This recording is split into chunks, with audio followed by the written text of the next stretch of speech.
have always been real. Now after all this time, tell me, can't you feel?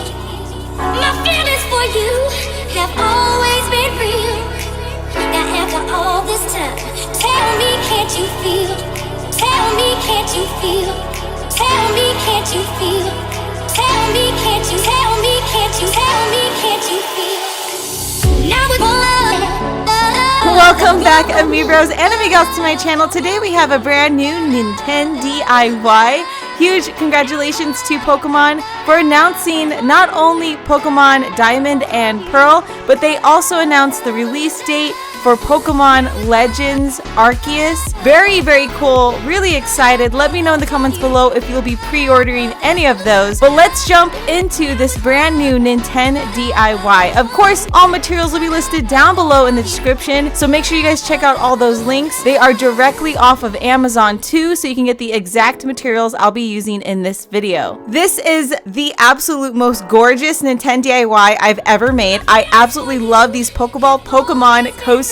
I've made a ton of coasters recently, but this is hands down my all-time favorite and very easy to make. We will be starting off with the bottom of the Pokeball, which is very easy to make. You'll be grabbing your collection of white polymer clay. You can throw in some gray, some black, it's totally up to you, but make sure that you twist it enough and you add a ton of layers. We will be repeating this process throughout the entire video to try to get this really gorgeous marbling effect. Again, the more layers you add, the better. And if one side happens to turn out better than the other, use the other side. Because once you use the cookie cutters and cut out the circle, you cannot go back. Like I said earlier in the video, all materials will be listed down below in the description, including the various different types of cookie cutter sizes. You will need to use these different sizes, one for the main body of the Pokeball, and then of course one for the smaller circle in the middle. So before you use the giant round circle cookie cutter for the main body of the Pokeball, you want to make sure that you find a pattern that you love, because once you press that into the clay,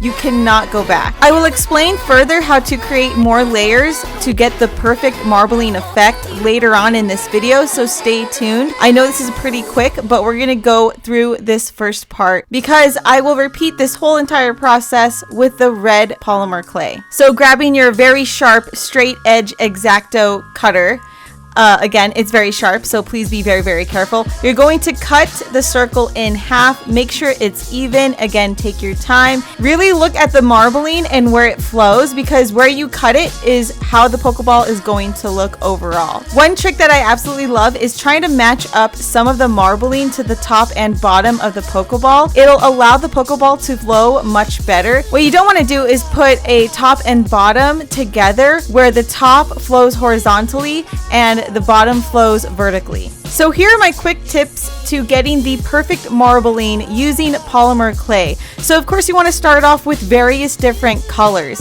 and you can make various different colors by adding white or black to that red. By doing so, you get different shades of red. It can be dark pink, it can be pink, it can be light pink, it can be a dark maroon. You want to mix it up as much as possible, and you can even pre-mix those strands before you combine everything. Another thing that I love to do is actually mix glitter into the polymer clay before mixing everything. By adding glitter, it gives it that natural granite marble look. So whatever glitter you have lying around, definitely throw it in there. Once you've mixed and twisted the giant noodle several times, really inspect the polymer clay, and if you see a layering effect that you love, it's time to roll that out. If there are a ton of small layers within a small section, that is perfect, because keep in mind, when you roll out those layers, it's going to expand. If you don't like how it turned out, it's okay. Just roll it back into a noodle and then add more clay. You actually won't lose as many layers as you think you would, so don't panic. Once you have the perfect marbling effect, it's time to grab your large cookie cutter and of course cut out that giant circle. Again, once you cut it out, keep in mind you cannot go back. We are repeating the process, exactly what we did with the white marbling. Instead, this time we're doing it with the red. If you look and see at the flow of this marbling effect, it's going mostly horizontal. So make sure again that you line everything up, because when you do line everything up, it looks so much better,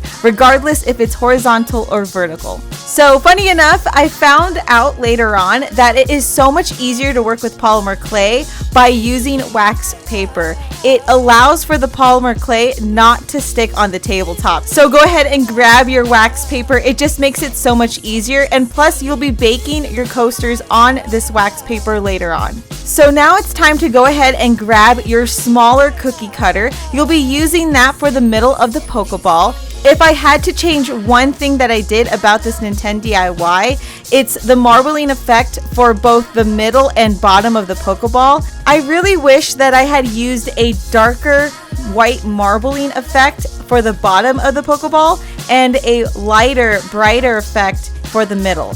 But this is totally up to you and optional.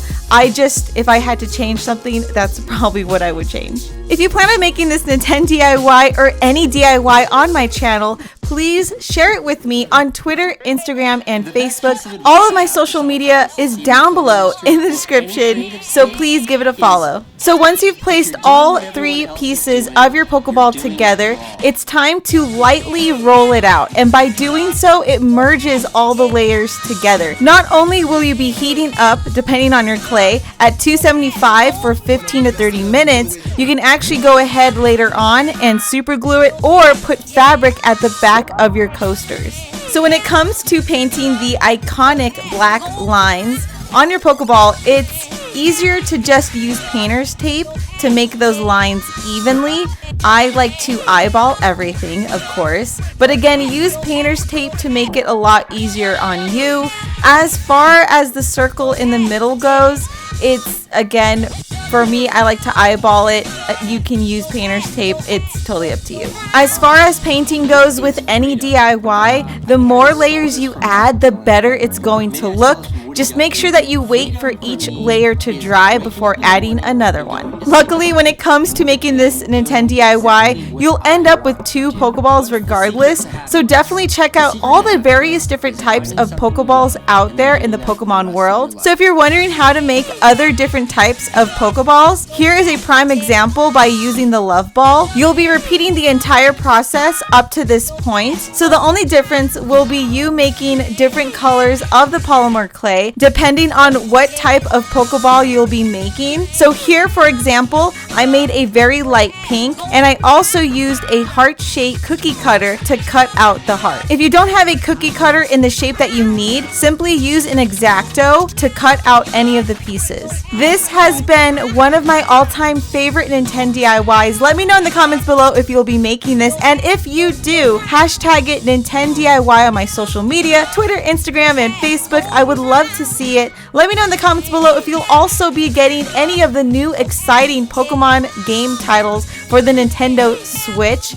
Definitely, I'll be checking out Pokemon Legends Arceus. Thank you so much for the support, guys. Do not forget to like this video, comment down below what is your favorite Pokemon game, and subscribe.